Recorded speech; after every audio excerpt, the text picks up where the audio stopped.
Էջմիածնի Վարդան Մամիկոնյան փողոցում է նորը ցերեկով այնքան տվել 22 տարեկան տղայի գլխին, որ մահացել է։ Հայաստանի հոգևոր մայրաքաղաքում Գոճի մականունով հայտնի Արման Առաքելյանի որդիներից ամենափոքրը 22-ամյա Պարքևի մահվան օրը գնացել հանձնվել է։ Մյուս երկու որդիները հետախուզման մեջ են, փախել են քաղաքից։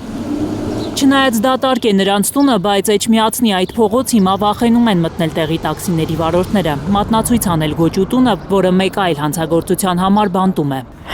Ողբերգության օրը ապրիլի 23-ին Պարքևը մորը տուն տանելիս է եղել, երբ զանգել է ընկերը, թե կգաս, մորը տուն է իջեցրել որդին, դարպասները բաց թողել, խոստացել, որ 15 րոպե հետո տանն է լինելու։ Աիդային պատմել են, որ անձրևոտ այդ օրը որդու մեքենան ջրափոսն է ընկել, ջուրը լցվել է Գոճու մեծ որդու մեքենայի մեջ, ու սպանության դրդապատճառը դա է եղել։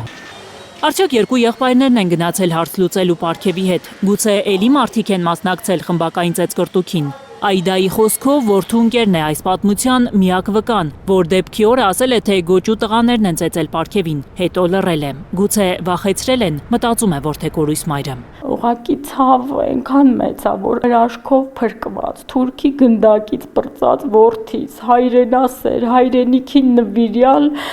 եկավ հայ տականքի ձեռքով այսօր հողը հանձնեցի իմ ձեռքերով որդուս։